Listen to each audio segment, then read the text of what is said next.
Today is called the House of Pain, and it's all about building bridges between your pain and suffering and your destiny. So, creating a different relationship between what pain is and suffering, and also how does it work into being something that's happening for you rather than against you.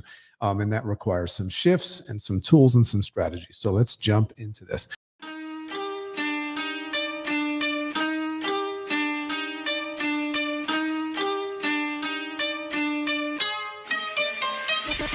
Great morning, world! Welcome to the Rise Up with Dragon podcast with your host, Dragon!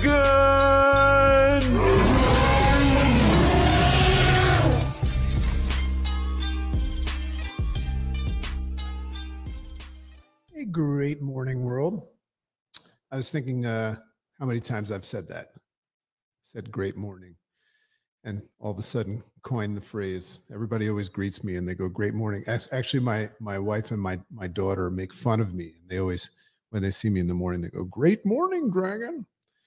But the origin of that, just in case anybody never heard that story, was I always recognized that people would always say, good morning.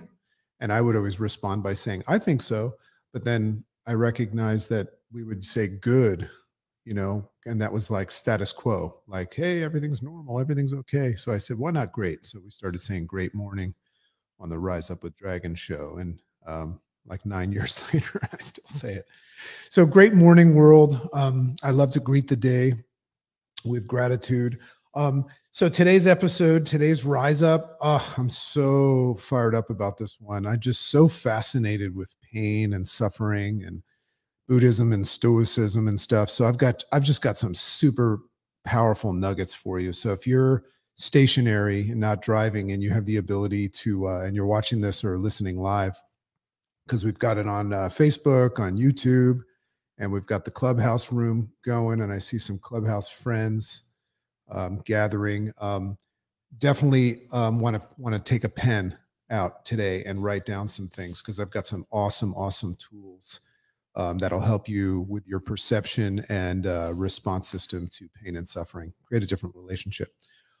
So I had an epiphany right before I started this today. One of the things I like about running this show simultaneously live, Lemuel, my podcast editor, always makes them look pretty for the podcast. Well, there's the universe. I just got a phone call. And that's the kind of stuff that Lemuel will be able to edit out. But I just got a phone call from my mom, because 5 minutes before I started my Rise Up, I called her to wish her a happy birthday. It's my mom's birthday today. And my mom is one of those people. It's funny the way the universe works, but my mom is never available when I need her to. Can you guys relate to that? She only calls me when I can't talk to her. So it's this funny relationship I have with my mom. So I'm not surprised by it. But yeah, today's the day that my mother was born. So happy birthday, Ellie Jill Dornick, Ellie Jill Dragon. So I had this epiphany before I was I started writing this morning, and I realized that I've somehow found myself in this position where I'm on Clubhouse and on other platforms. I'm teaching people and coaching people how to build. It's not like my thing, but I find myself teaching and coaching people how to build podcasts and how to scale them and all that stuff. But if I really transparently look at my presence on podcasting, like right now as we speak, and there's a lesson in this, the reason why I'm doing a podcast, and I guess you could say it's a selfish reason, is that I use podcasting as a personal growth, self-discovery, and in a curious fashion, a testing ground for my stuff. So think about it. I come up with these ideas. I write them down. Anybody can do this. I come up with these ideas. I write them down. So I unpack them from my mind and I solidify them and further explain them to myself on paper. And then I take what I've written and then I broadcast it in an uncomfortable fashion. So there's growth in that. And I share it with you. And what happens is I take what I've written and very often take it even further, which I can record and listen back.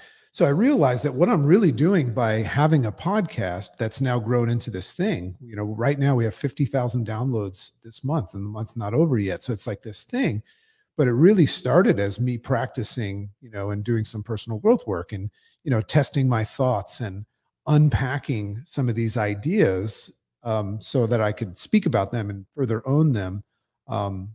So I just think it's funny because a lot of people that I teach and coach to build podcasts, I think they have this goal of creating content and value for others.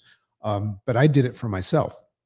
I didn't know that others were going to enjoy this and come along, which played a role in it. So anyway, I just think that's kind of funny, the way the universe works.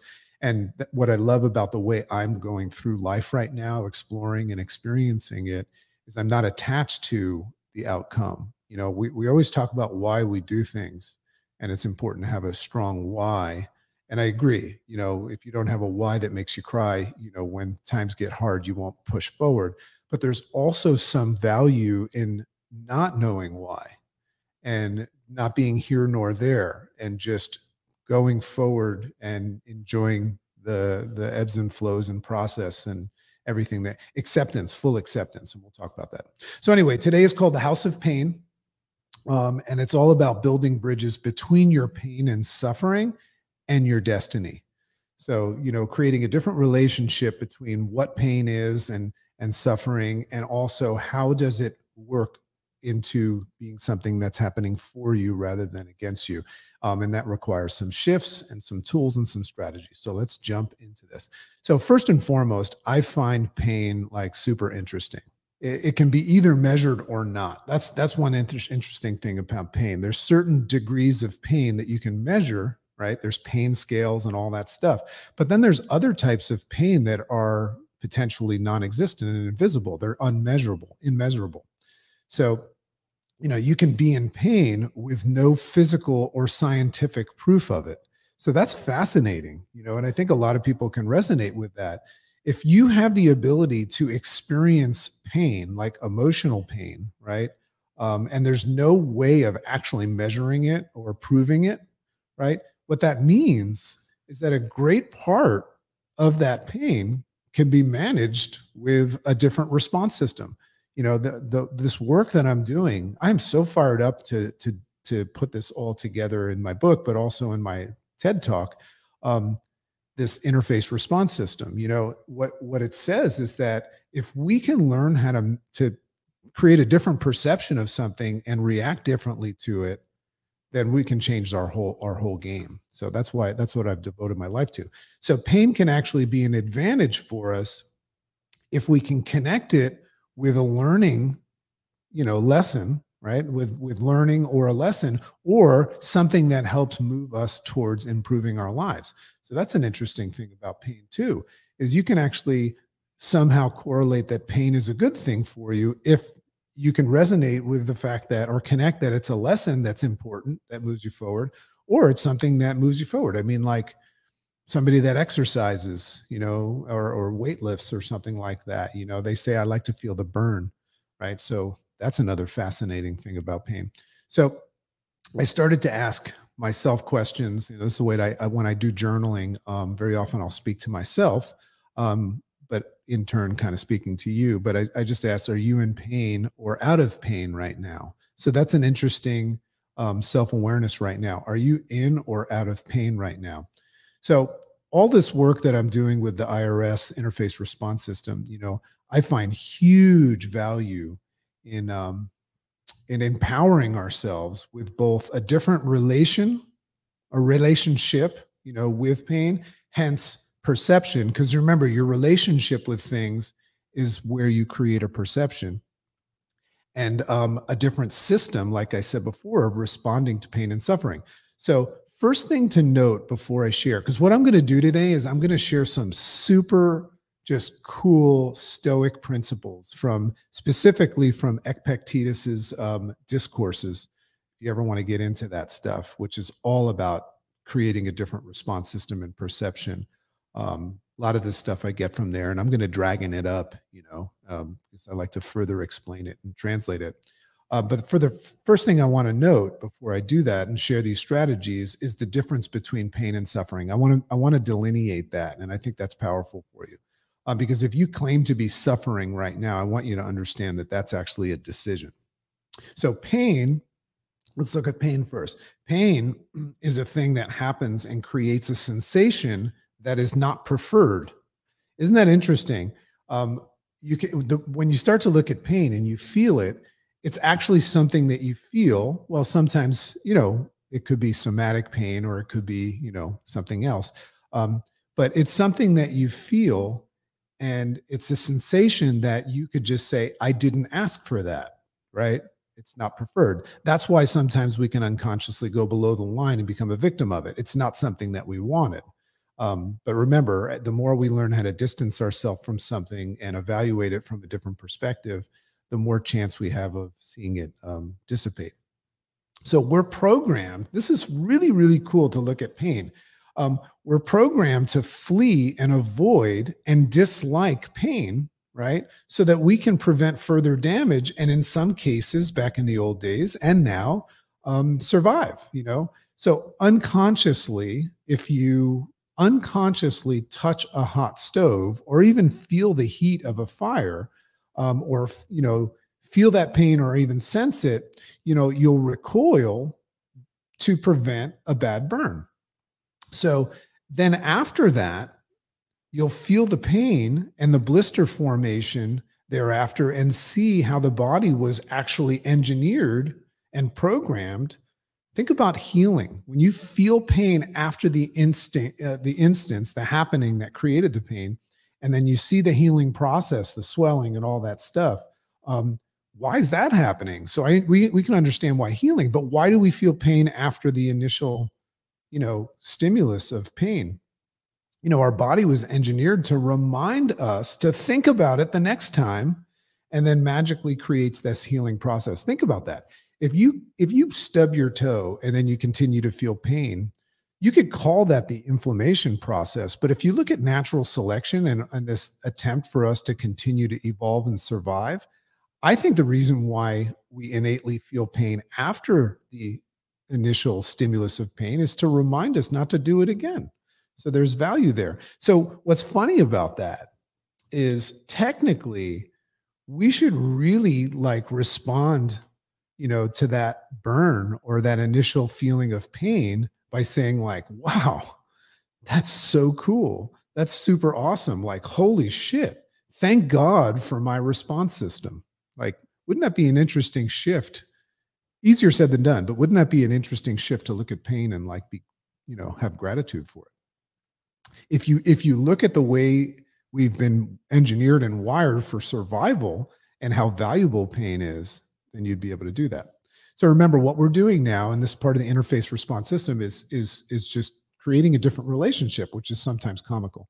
So it's when we analyze, pose judgment, and then give the pain and the situation, right? Because it could be emotional pain, value. When we give that pain, that stimulus value, that's when we decide if it's good or bad, right? So the value and the perception we create and the label that we give the pain, that's where the work needs to be done. That's why I always say pause and step back. That's when we decide if it's a good or a bad thing. So if we decide that it's a bad thing, right, it puts us as Jim Defmer in conscious leadership stuff. He says that puts us below the line. And then when we go below the line, meaning we close up and we become a victim and stuff like that, we start to express blame, like whose fault was the pain, or shame. Maybe you think it's your fault.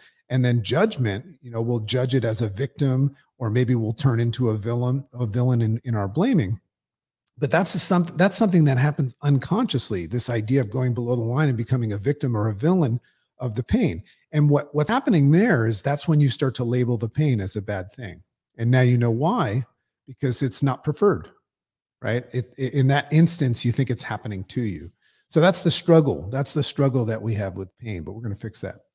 So that's when the pain becomes something that happened to you, as I just said. This is where the birthplace of suffering is created. So this is what I wanted to say about suffering. Suffering can be associated with pain um, that you have labeled as a bad thing and that's happening to you. You won't suffer unless you think that if you think something's happening to you, you'll be a victim of it. And that's where suffering happens. I'm suffering rather than I'm just in pain, right? It's different.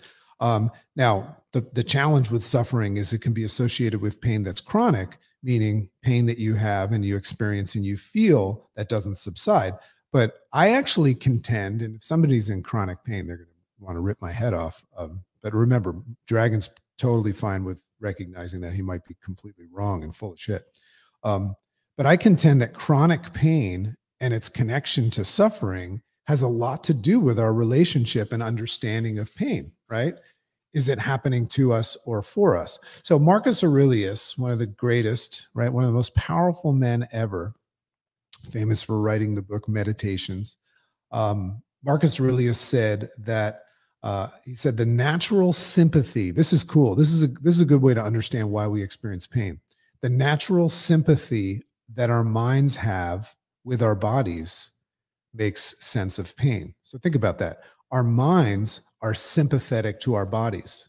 Without our minds, you cut a head off, you don't feel anything, right? So our brains and our virtual reality, internal virtual reality suit, our perception, our senses, our brain and our minds are very sensitive, a little oversensitive. If you look at the whole stress response system with the amygdala firing off, or memories attached to it, the hippocampus and all that stuff. But our brain is sympathetic to our bodies. So when our bodies feel pain, it's kind of like a mom or a dad feeling bad for their child, but it's happening in your brain. So it has the tendency of taking over your whole body. So what do we do about this stuff? So this is where I'm going to get into the discourses of Epictetus. And you're going to just love this. I went for a run this morning. I do that about 5 a.m. And the problem is that when I come up with these ideas, very often I stop. Like it turns into like a sporadic sprint because I stop every now and then and I write this stuff down. So that happened to me. I just said it happened to me. That happened for me this morning. So let's talk about some of these discourses of Epictetus when it comes to managing and handling pain. So there's 7 of them. So if you want to write these down. So the first one that he talks about is cognitive distancing. So these are strategies and techniques and tools that you can use to manage pain. And I'm going to explain them a little bit. So the first one is called cognitive distancing. The power of the pause, stepping back and distancing yourself enough that you can gain the rational, more logical part of your brain and slowing down the process before you buy in, all that stuff that we talk about. Big part of the interface response system. So the idea is to separate your mind from the sensations, right? Not make the sensations part of your mind, make the sensations that you observe. So it's not the thing that's happening that causes the pain, but it's your perception of it. So one of the cool things they talk about that the Stoics used to do is because if you're angry at the pain, then it's affecting you. And that's the difference between being empathetic and perceiving something and being sympathetic. When you're sympathetic to something, you actually feel the pain, right? And then you create an opinion of it. So they talked a lot about the fact that you can't be angry at your pain if you're going to learn how to accept it. So what they would say is they would say to the pain, they would say, pain, go away. You're not welcome here. And then they would say, I'm not angry with you. I just prefer you to go away. So the idea in that step 1 of the cognitive distancing, you can write that down and learn everything you can about that. It's really cool. We use it today. Therapists use it today. What's cool about that is that you got to create the space to be able to rationally come up with this idea of saying, I'm not going to get angry with my pain. It's okay to say, I don't want it. It's unwanted. And you're going to learn that we have to accept it still. But the idea would be to just differentiate that you're not angry with it, because then the emotions come in. All right. So 2. So now we're going to talk about functional analysis of the pain. So the fear of pain the fear of pain does more harm than the fear itself, right? And then the pain itself. So think about that. Let me say that again. The fear of the pain does more than the pain itself. So it's not the pain that does things to you. It's your perception and the fear of it, right? I put up a quote the other day that says, the fear of pain makes cowards of all of us. Think about that for a second. And that's not your fault, right? I forgive you for you know not what you do. You've been programmed like that. So if we use what the Stoics called functional analysis to identify the difference between the pain and the fear, right? It gives us the ability, and you have to do cognitive distancing first to determine the difference between am I afraid of this or am I just experiencing it? So fearing it or accepting it. That's the difference. So that's why they use number 2, functional analysis. So this becomes possible. Once again, go back to 1. It only becomes possible once you've achieved cognitive distancing, meaning separating yourself from it. So that's why I teach people to pause. And I always, I have my t-shirts made up that I'll be giving out. By the way, I'm about a couple days away from going to Atlanta to speak in front of 13,000 live. First time going live in front of an audience in a year and a half. So I'm just so fired up. I'll be my walkout song, for those of you that are following the podcast, is going to be the Beastie Boys, a song called Sure Shot. So if you want to imagine what it's going to be like with Dragon wearing like this crazy outfit that is probably not what they want me to wear, it'll be that song. So once again, once you have the cognitive distancing, that's where you have the ability to do the functional analysis and identify, am I just afraid of this? Am I just fearing this? And is that what's making it bad? Or am I just accepting it, which is cool. So this is where the magic of the interface response system happens, is in that space where you start to gain the ability to analyze things. And I teach that. So we all have a better response opportunity in us, meaning this is really cool. I believe that everyone has a more efficient response system to stress, to pain, to all that stuff. It's already in you. It's just a matter of gaining access to that program. It's like a program that you have in your computer, but that's like protected, or it's kind of like a write protected disk. It's not allowed out unless you unprotect it. And that's why cognitive distancing is so important. So we just need to learn how to access this stuff. And that one, number 2, is functional analysis. So number 3 in the Epictetus discords regarding pain, he talks about viewing sensations objectively and analyzing the actual feeling rather than the dramatic description of what's happening to you. So Epictetus referred to pain as, this is really cool. So what he's saying here is he's saying, just like we talked about the other day, we were talking about with the obsessed girls and Dr. Nima on our truth bombs. We were talking about emotional rescue and looking and feeling feelings and recognizing that they're just feelings rather than identifying with them. It's interesting when you realize that when you hurt your finger, it's only happening in your finger. So why would we let it encompass our whole body and mind, right? So that's what he's talking about, viewing sensations objectively and analyzing the actual feeling rather than attaching to it. So Epictetus referred to pain. When he would experience pain, he would refer to it as rough movements occurring at that location. So he would separate the rest of his body from the pain. So that's super cool. So viewing sensations objectively. So number 4 is called depreciation analysis. This is super cool. And this is the birthplace of where habits are formed and stuff. So depreciation analysis is localize the feeling. So we're talking about pain, and remember, suffering comes after once you shoot yourself in the foot with the second arrow, right? Not the first. The first you can't avoid. The second you pull the bow, and you call it suffering because it's happening to you. So depreciation analysis is localize the feeling to where it's actually taking place, right? So you'll understand what this means in a second. To avoid connecting it as having a whole body and life impact. And I just said that before about the finger.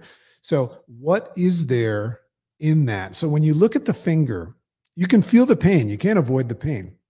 But before you determine that you're suffering and you let it throw you off track, you can ask yourself questions. Epictetus said, like, what is there in this pain that is unbearable? Right? Because it's just happening in your finger. And then what's really happening? Take a view from above. This is another thing that the Stoics used to do is, and I think we do this sometimes, is like we imagine what it would be like to go up in space and look down at planet Earth and recognize that we're a grain of sand on a beach of sand, and recognize how insignificant it is. So this is another form of cognitive distancing.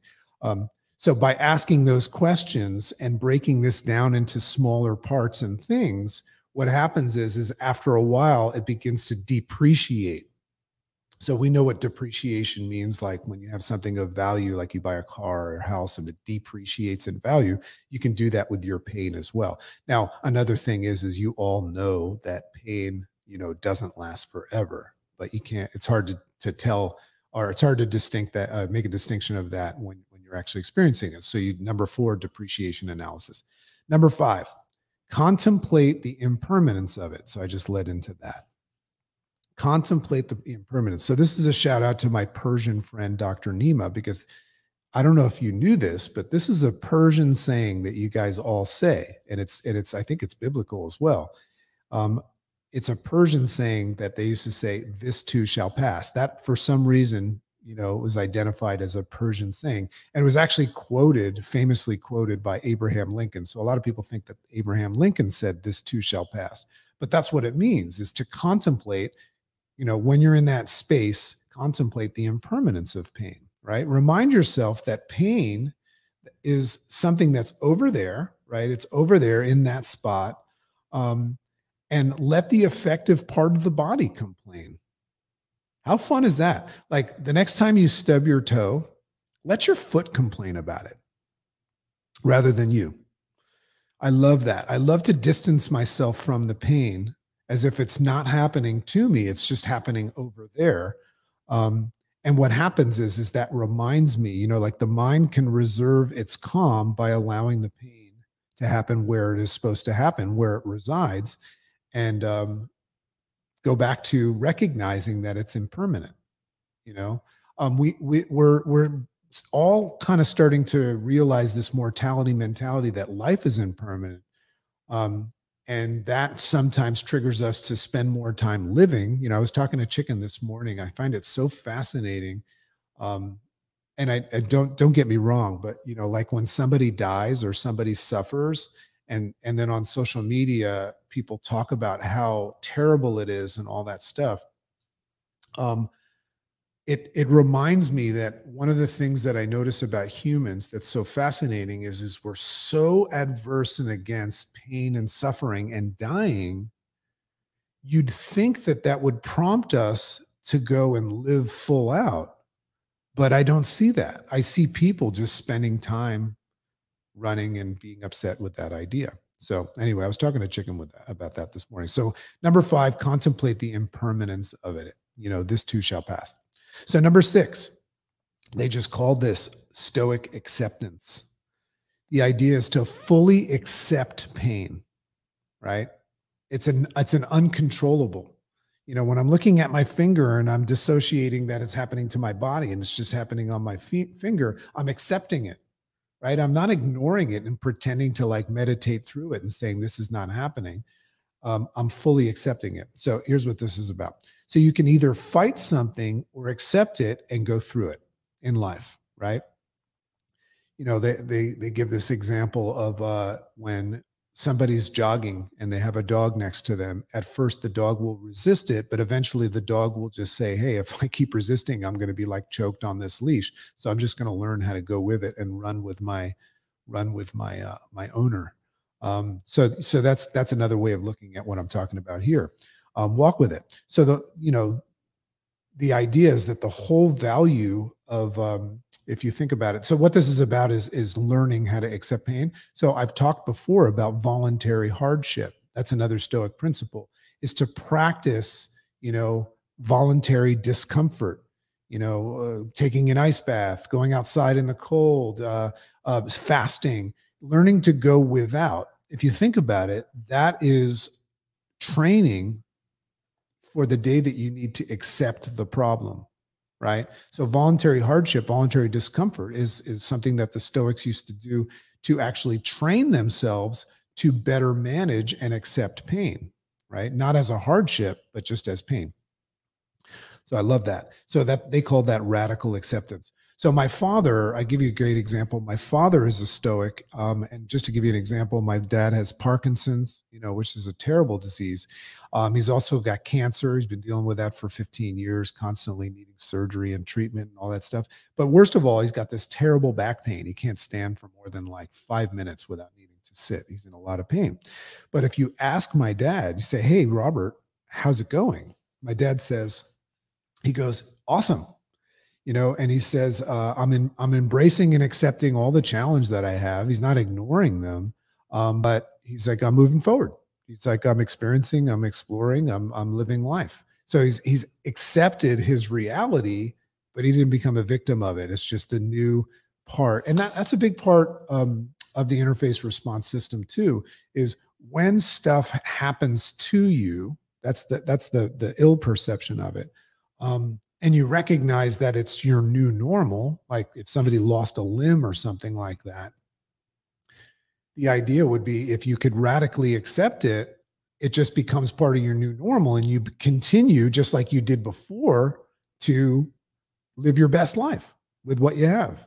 Some people can't see, some people can't hear, it's just so fascinating. We're all so crazy. So this stimulates also natural habituation. When you radically accept something and you just say it is that, and I'm just going to continue going forward, that actually further accelerates and stimulates habituation, meaning you get used to it and it becomes your new normal unconsciously, right? And it also, unfortunately, on the unhealthy side of this, this is the birthplace of what they call experiential avoidance, right? So we actually learn to avoid, if you don't learn to radically accept pain, you'll actually do things to avoid pain, right? And that's where drugs come in and being mean and ignoring and, procrastinating, getting away from things, we call it fear of failure and fear of overwhelm, but it's really just the idea is that you're trying to remove yourself from an unpreferred pain. So be careful of that. So number 7, contemplating virtue. So this is the last one. Contemplating virtue. There's a great, one of my mentors, Dan Bell, says, he goes, the 11th commandment. He says, thou shalt not kid thyself, right? So contemplating virtue means understanding and embracing the truth, right? So remind yourself that pain is part of life and you are actually engineered to handle pain. Think about it. Think about in the beginning when I talked about that whole system that takes place when you feel pain and you understand now what it's for. It's a survival tactic, and then there's a healing process.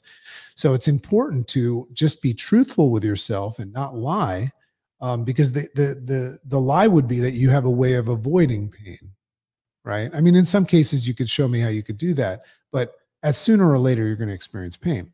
So remind yourself that pain is a part of life and you were actually made to handle this, and welcome the challenge. Welcome the challenge.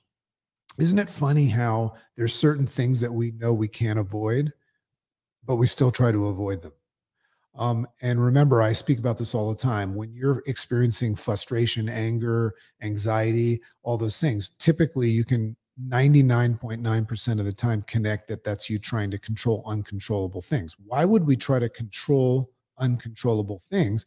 And why would we try to avoid unavoidable things rather than radically accept them and embrace them? So number 7, contemplating virtue, just being honest with yourself. Nothing happens to humans. This is what they said. This is awesome. Write this down if you can. Nothing happens to humans that they are not fit to bear, right? So there's a joke behind that, because they say God only prunes the branches he wants to see grow. And he also says God only gives you what you can handle. And then people joke and say, well, you must really have a lot of trust in me.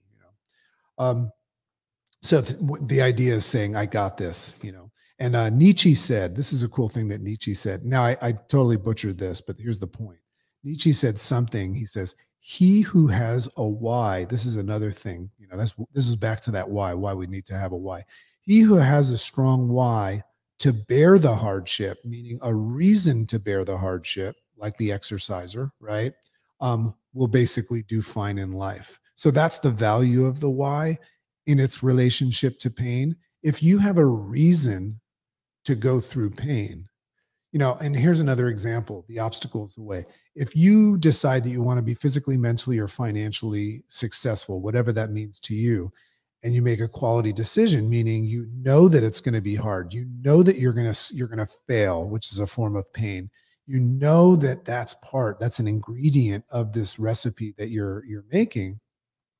Well, then you won't have any problem. But that's what they call contemplating the truth. When you make a full body decision to go after something and you recognize that what comes with it, that's contemplating virtue, right?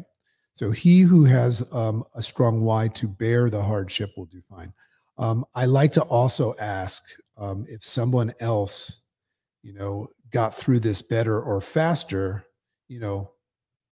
what did they do? And how did they get through that? So cool, right? Isn't that awesome? I had one little quote. Yeah. And then at the end, I wrote a bunch of other stuff, and I'll put this stuff up maybe in the notes of the podcast because there's a bunch of other stuff. I just don't have time to read it all. So I said, pain, it's in my life, whether I like it or not. And I said, it's like an in-law that's staying with you, which has ups and downs, yet you must either make the best of it and work with it, or it will get the best of you and work you. That's the way I look at pain. So love and appreciate you all.